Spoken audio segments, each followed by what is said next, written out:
నమస్తే అండి. Home made food చేసుకోమని ఊరికే అదే పనిగా చెప్తుంటాను కదా నేను. అలా వర్షాలు వస్తున్నాయి. మరి వేడి వేడిగా బయటికెళ్ళి తినడము, బయటికెళ్ళి పని చేసుకోవడం కరెక్ట్ కాదు కదా. సో అందుకని వేడి వేడి అన్నంలో ములక్కాడ రసం ఒక ప్రత్యేకమైన పొడితో నేను మీకు చూపిస్తాను. ఎప్పుడన్నా నోరు బాగాలేనప్పుడు, లేకుంటే ఏమీ వంటలు చేయడానికి రాదు, ఈరోజు ఓపిక లేనప్పుడు ఇలాంటి రసం చేసుకొని వేడి వేడి అన్నం చేసుకొని తినండి. అప్పుడు సూపర్గా ఉంటుంది. సో దీనికి కావాల్సిన పదార్థాలు, నేను కొంచెం చింతపండు, ఇంత నిమ్మకాయ ఇంత సైజు చింతపండు పిసికి పెట్టేసుకున్నా, టైం వేస్ట్ కావద్దని. తర్వాత ఒక 2 పచ్చిమిర్చి కట్ చేశాను. తర్వాత 2 ఉల్లిపాయలు కట్ చేసి పెట్టేసుకున్నాను. మనకు కావాల్సిన కొంచెం కరివేపాకు, ఇది తర్వాత చెప్తాను. తర్వాత ములక్కాడలు ఒక 3 ములక్కాడలు కట్ చేసుకున్నాను. 2 టొమాటోస్ కట్ చేసి పెట్టేసుకున్నాను నేను. తర్వాత మనకు నూనె, ఆవాలు, జీలకర్ర అన్నీ ఓకే. ఇది అల్లం వెల్లుల్లిపాయ పేస్ట్ మనకు కావాల్సింది. తర్వాత ఇందులో ప్రత్యేకత ఏంటంటే, ఈ పొడి ఏదైతే తీసుకున్నాను నేను, ఈ పొడి మీకు కనిపిస్తుంది కదా, ఈ పొడి కొంచెం పుదీనా, జీలకర్ర, మెంతులు, ధనియాలు, వెల్లుల్లిపాయలు, కాస్త చింతపండు లైట్గా ఇవన్నీ వేసుకొని చేసిన పొడి అనమాట. ఇది మనకు ఈ రసంలోకి సూపర్ టేస్ట్ని ఇస్తుంది. ఆరోగ్యానికి ఆరోగ్యం, రుచికి రుచి. సో సింపుల్ వంట మళ్ళీ చేసి చేసేసుకుందాం రండి. మనం ఇప్పుడు స్టవ్ వెలిగించేసుకుందాం. గిన్నె పెట్టేసుకుందాం. ఫస్ట్ గిన్నె పెట్టేసుకున్న తర్వాత అది కొంచెం వేడెక్కాలి. మనకి వేడెక్కిన తర్వాత ఆయిల్ వేసేసుకుందాం. లాంగ్ వీడియోస్ తప్పకుండా ఆదరించండి. ఒక 5 నిమిషాలు చాలా సింపుల్గా చేసేస్తున్నాను నేను. టైం కూడా ఎక్కువ తీసుకోవట్లేదు, ఎందుకంటే అనుభవంతో తెలుస్తుంది. రాను హడావుడి జీవితం కదా, అన్నీ సరిగ్గా చూడరని చెప్పేసి. సో అన్నీ సింపుల్గా చూపిస్తున్నాను, మంచి మాటలు చెప్తున్నాను. తప్పకుండా నా వంటలు, నా మాటలు మీరందరూ ఆదరించాలి, నన్ను ఒక స్థానంలో నిలబెట్టాలి మరీ కోరుకుంటూ. ఆయిల్ వేడెక్కింది మనకి. దీనికి ఆయిల్ కూడా తక్కువనే పడుతుందండి. చూడండి, కొంచెం ఆయిల్ వేసేసినాను నేను. ఈ ఆయిల్ వేడెక్కిన తర్వాత మనం జీలకర్ర, చాలా రకాలుగా రసం చేసుకుంటారు కదా, రసం పొడి అని సపరేట్గా చేసి పెట్టేసుకుంటారు, ఆ రసం పొడి వేసేసుకుంటారు కదా. అదొక స్టైల్, ఇదొక స్టైల్. చూడండి, నేను ఆ పొడి కూడా నాకు వీలున్నప్పుడు ఆ పొడి కూడా నేను చేసి మీకు అదొక వీడియో కూడా చేస్తాను తప్పకుండా. కానీ ఇప్పుడైతే స్కిప్ చేయకుండా చూడండి. సో ఆయిల్ మనకు వేడెక్కింది రైట్గా. ఆయిల్ వేడెక్కిన తర్వాత జీలకర్ర, ఇందులో ఆవాలు అలాంటివి ఏం అవసరం లేదండి. జీలకర్ర నేను అల్లం వెల్లుల్లిపాయ పేస్ట్ కూడా ఎందుకు తీసుకున్నానంటే తాజాగా చేసి పెట్టేస్తున్నాను అనమాట. సో మనకి ఆయిల్ వేడెక్కిన తర్వాత ఇందులో మనము ఈ 2 పచ్చిమిర్చి కట్ చేసి పెట్టేసుకున్నాం కదా, ఇవి వేసేద్దాం. వేసేసి ఒక్కసారి కలిపేద్దాం. కొంచెం వేయాలి పచ్చిమిర్చి. వెంటనే ఉల్లిపాయలు వేసేద్దాం. ఉల్లిపాయలు మంచిగా, ఎందుకంటే నేను తీసుకున్న క్వాంటిటీకి 2 పెద్ద గడ్డలే తీసుకున్నాను నేను. ఉల్లిపాయలు కూడా సన్నగా కాకుండా కొంచెం ఇంత లావుగా కట్ చేసుకోండి. ఏ వంట అయినా ఎందులో ఏది ఎలా కట్ చేయాలి, ఎందులో ఏది ఎలా వేస్తే బాగుంటుందంటే, అది మనకి ఎట్లా అవుతుంది ఆ రుచి అంటే, మనం సింపుల్గా చేసుకున్నా సరే దానికి ఒక అద్భుతమైన రుచి యాడ్ అవుతుంది అనమాట. ఇప్పుడు కరివేపాకు ఉంది కదా, ఇది కొంచెం పక్కన పెట్టేసి మనం ఇందులోనే ఫ్లేమ్ కూడా సిమ్లో కాస్త అటు ఇటు మీడియంగా అడ్జస్ట్ చేసుకుంటూ ఉండండి. ఇప్పుడు మనము ఈ అల్లం వెల్లుల్లిపాయ పేస్ట్ ఇందులో వేసేసుకుందాం. ఓకే, ఇది కూడా మనం పక్కన పెట్టేసుకొని ఇది కొంచెం మన వేగాలి కదా ఆయిల్లో, కాస్త లైట్గా ఎట్లా వేయించేద్దాం. ఓకే, ఇది వేసిన తర్వాత మనము ఈ కరివేపాకు ఉంది కదండి, హాఫ్ తీసుకుందాం, ఇందులో యాడ్ చేసేద్దాం. కరివేపాకు హాఫే తీసుకుందాం. కరివేపాకు కూడా కొంచెం చిటపటలాడిన తరువాత నెక్స్ట్ మనం ఏం వేయాలి, పసుపు వేయాలి కదా. పసుపు వేసేద్దాం. తగినంత పసుపు యాడ్ చేసేసుకుందాం ఇందులో.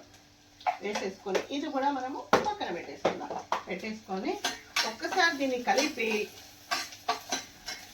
మనం ఏం చేసుకుంటున్నాము, ములక్కాడ రసం కదా, దానికి కావలసిన టొమాటోస్ ఇందులో వేసేసుకుందాం. ఓకే, నెక్స్ట్ ఈ ములక్కాడలు ఉన్నాయి కదా, ఇవి కూడా ఇందులో వేసేసుకుందాం. వేసేసుకొని ఒక్కసారి దీన్ని బాగా కలిపేసేసి మనం ఇందులో ఇప్పుడు నెక్స్ట్ మనం ఏం వేయాలి, ఉప్పు కారం కూడా వెంటనే యాడ్ చేసేసేయాలి.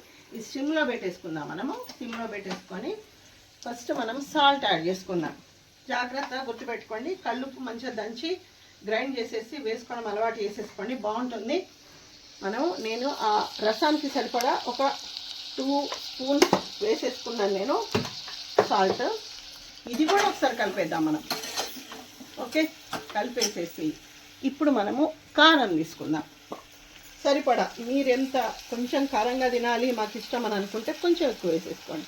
మేము కొంచెం స్పైసీగా తింటాం, మరీ చప్పగా తినము. సో అది కారం. ఇప్పుడు కూడా మళ్ళీ ఇది కూడా మొత్తం కలిపేద్దాం.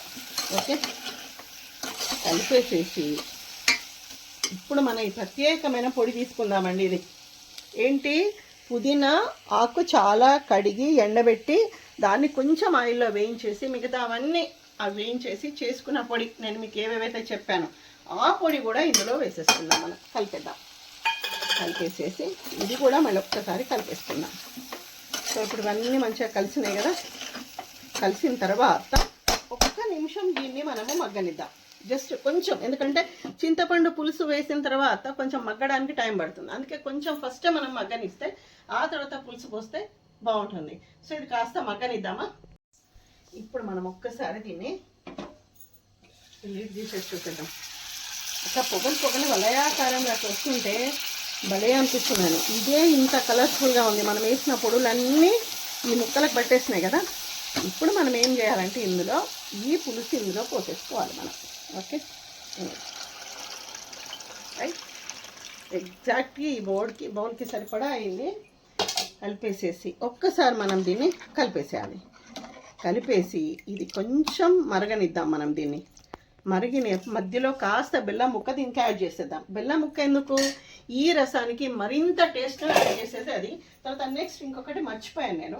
మెయిన్ ఇంపార్టెంట్ ఏంటంటే ఆ పొడిలో కొంచెం మెంతులు యాడ్ చేసాము, కానీ లైట్గా ఏదైనా ఒక రసంలో మనం పైనుంచి కొంచెం చిటికెడంత మెంతి పొడి, ఈ ఫ్లేవర్ సూపర్గా ఉంటుంది అనమాట. ఇది యాడ్ చేసాం కదా.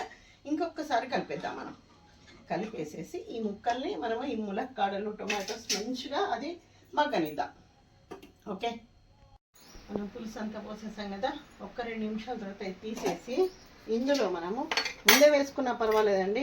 నేనే కాస్త బెల్లం ముక్క, కాస్త మన మిగిలిన కరివేపాకు ఇందులో మొత్తం యాడ్ చేసేసి ఒక్కసారి కలిపేసేసి ఈ ముక్కలు ములక్కాడలు ఇవన్నీ మగ్గిన తర్వాత మనకి సూపర్ వేడి ములక్కాడ రసం రెడీ అయిపోయినట్టే. సో ఇది అయ్యేంత వరకు మనం వెయిట్ చేద్దాం. బాగా మరుగుతుంది చూడండి. కలర్ఫుల్గా ములక్కాడలు టొమాటోస్ అన్నీ మంచిగా చక్కగా మగ్గిపోయినాయి. మనం జస్ట్ ఇట్లా ఒక్కసారి వేడి అనుకోకుండా ఇట్లా అంటే మనకు తెలుస్తుంది అనమాట, అది మెత్తగా అయిపోయినట్టుగా. సో మనకి ఇది ములక్కాడ చారు రెడీ అయిపోయింది. ఇప్పుడు మనం ఏం చేద్దామంటే స్టవ్ ఆఫ్ చేసేసి ఇది మనము సర్వింగ్ బౌల్లోకి ఇందులో తీసేసుకుందాం. మనం వేడి చారు. ఓకే, తీసేసుకొని మనం ఏం చేద్దామంటే ప్రజెంటేషన్. ఈరోజు నేను బెండకాయ వేపుడు చేశాను. బెండకాయ వేపుడు, తర్వాత రైస్ కనిపిస్తుందా, రైస్, తర్వాత కమ్మటి పెరుగు. ఇందులో కాస్త మనం నెయ్యి యాడ్ చేసేసుకొని అస్సలు తింటే ఎంత బాగుంటుందంటే అన్నం కూడా కొంచెం చల్లారిపోయిందండి. సో అన్నం పెట్టేసుకున్నామా. తర్వాత కొంచెం బెండకాయ వేపుడు అంటే భోజనాన్ని ఎంత శ్రద్ధగా సింపుల్ రెసిపీస్తోనే ఎంత అందంగా మనం కదా ఎంత ఆనందంగా తినొచ్చు అనడానికి మన హిందూ సంప్రదాయంలో ఉన్న వంటలే నిదర్శనం అండి. సో ఇది ములక్కాడ చారు, నెయ్యి, ఆ తర్వాత పెరుగు. ఎంత బాగుంటుంది కదా ఈ భోజనం. సో ఇది మన ములక్కాడ చారు, అంటే రసం అనమాట. చారు అనుకోండి, మీరు రసం అనుకోండి, ఏమైనా అనుకోండి. ఇలాంటి డెలిషియస్ రెసిపీస్తో నేను ఎప్పుడు మీ ముందుకు వస్తూనే ఉంటాను. అంతవరకు నమస్తే.